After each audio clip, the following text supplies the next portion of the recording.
Become too important to be ignored. That's one of my favorite quotes, alongside, if there's no enemy within, the enemy outside can do us no harm. And also, when a baby is learning how to walk, it may fall down 50 times, but it never thinks to itself, maybe this isn't for me. Of recent times, I've heard one that I like. It's very simple. If nothing changes, nothing changes. If you don't want to have the same outcome, if you're sick of the outcome, if you're not getting what you want in life, you got to make some changes. So anyway, someone's asked, have you considered going on the Chizzo podcast? Obviously, that podcast there, it would be a perfect podcast for me to go on to. And a few others and that. But I'm not asking no one to bring me down for an interview. They have to come to me. Like the first quote I gave, become too important to be ignored. So right now, I guarantee you there's a lot of people that have a lot of podcasts that see my content. And I would be the perfect guest for them. Think about all the podcasts that you've seen. Just look at the guests. The guests are fucking idiots. And sometimes I see some of these podcasts and I'm like, why is this guy on here? Like, he don't have no value to provide to anybody. He's just there spewing nothing but hot air.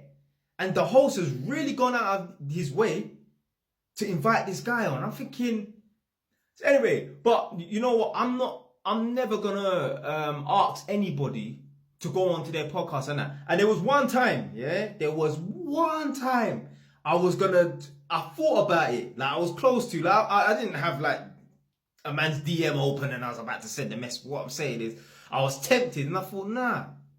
I'm not asking no one to go on their podcast. So you know what I'm gonna do? I'm gonna become too important to be ignored. I'm gonna get so big. I'm gonna become too important. I'm gonna become too influential that everyone is gonna be fighting to get me on their fucking podcast and that. I'm not saying that Mizzy U was important, but what I'm saying is, his name was ringing bells so much, even Piers Morgan had to get him on the fucking, on the show. Now, obviously, I ain't gonna go and do no foolishness that's gonna make him mad. Yeah, but you understand what I'm trying to say? Yeah, I'm gonna just keep putting in the work to the point where people are like, you know what, we have to get this fucking guy on our podcast and that. Now, trust me, I've seen these guests, fucking idiots, like I said earlier. And it's like, I've seen a few podcasts and that. And like, I've heard that, like they might have like a topic, like, I don't know, like, yeah, motivation and inspiration and that. And then they'll get like a guest come onto the show and that. And he's talking like, yeah, man, I just, like, I used to do the road thing and that, but I've come off the roads and that. And now I'm just in the right mind space and that, man. Listen to a few motivational speakers and that. And I thought I should change my life around and that. So that's what the guests will be saying. And the host will be like, yeah, man, it's good to see someone who's turned their life around and that, decide, to get on the right path and that. Blood, this is all just talk. This individual is doing nothing. You see, me, if I went onto a podcast, which I've been on 2 podcasts and that, I can talk about, yeah, I was on the wrong path, I changed my mindset, now I have this. These men are talking about they were on the wrong path, they changed their mindset, but they don't tell you what the fucking end result is.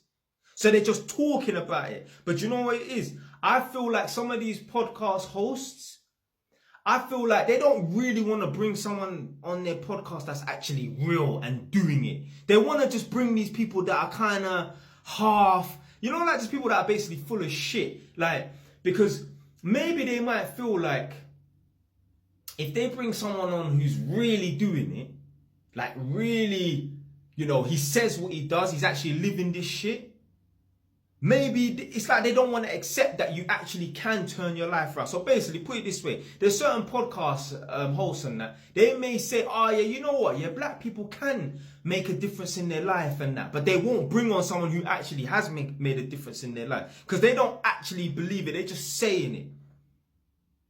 They don't actually believe it. They're just saying it, but it's just talk. They bring on, I've seen so many podcasts that they bring on all these idiots and that, and I'm thinking like, blood, you need to bring on someone who's real, someone who's actually from the streets. That's why man jumped on YouTube and eventually ended up on TikTok and that. Because I was sick and tired of hearing people that look like me talk about, oh, it's harder for us. Oh, you don't know what it's like being a young man on the streets and that getting stop and search by the people. What were you talking about? What are you talking about? Fam, man been there, blood. Most of you lot watching this right now, yeah? I was going to say ain't had the luxury or the pleasure, yeah? You know what? As crazy as it sounds, it was a luxury and a pleasure to get on the bus and 20 man go that way or 6 man in a cab go that way. Yeah, it was fun for man. I'm not promoting but what I'm saying is it was fun. I had the time of my life when I was on the road. I'm not glorifying it. I'm just telling you how it was. Those were the best days of my fucking life, yeah? Crazy, innit? But most of you lot watching this right now, yeah? You lot weren't a part of the A-team in your ends. Yeah, you lot might have been cool with a couple people. You lot might have grown up on the estate. But you lot weren't a part of the road team. Like, you lot weren't repping your area. Like, in my area, Edmonton, there was a gang matrix. The police thought I was like one of the ringleaders and that. I'm like, nah. Man was very active in my area and that, but I wasn't no ringleader and that. Like, I wouldn't have man running behind me and dishing out orders and that. But yeah, man was really a part of this thing, fam. Really. Like, yo, man would every other week ride out for fun. Ride out for fun. So I've really come from the streets and that, and I know what it's like. And I know that once you turn your life around, all the stop and searches and that, they all stop. They all stop. And then you just get into the right frame of mind and you stop thinking like a victim. You stop thinking to yourself, oh, they're just harassing the youth and that. Do you know why the police go out of their way and stop so many people that look like me in a day? They know they can stop 10 man and 1 man might come up with something. It might not even be a dipper. Yeah, a man might just come out and got a warrant for his arrest, or he's got too much weed on him to claim personal use and that. But the reason why the police go mad and start stopping, searching bare people, like there's a certain section where they don't even need to have any reasonable grounds. They just stop people. I don't know what it is. Ask them idiots that stand outside the police station with their mobile phone, getting on the fucking and harassing the rascal police. I call them section 62 man or whatever. I can't remember. I used to call them section 6 man or whatever. Idiots stand outside the police station harassing the police. We stand outside the police station filming the police station for. You're a rascal grown ass man with no purpose in your life, blood, about you standing outside a police station. You think a J.A. Wise would be standing anywhere just filming? Except I might go Broadwater Farm or something like that, innit? Yeah. But so anyway, the reason why the police will go out and stop bare youths and that randomly with no reasonable grounds and that is to put the fear into everybody that, yo, okay, we didn't catch you today, but you who's riding past on your bicycle, going past on the bus, seeing all the stop and searching and that, we're gonna get you. If you're doing what you're not supposed to be doing, if you're on the wrong path, if you're carrying things you're not supposed to carry, we're gonna get you. Think about it this way. Imagine there was no such thing as AMPR. The police never did random stops and checks on people's cars and that. Like, it's literally like 1,000,001 chance that you're going to get stopped by the police. Do you think anyone would have MOT, tax, insurance or a fucking license? Hell fucking no. If I knew I would never get stopped by the police for driving and that, yeah, I would have a license. But MOT, tax, insurance, I got older cousins, them man, they're like 45 years old, yeah?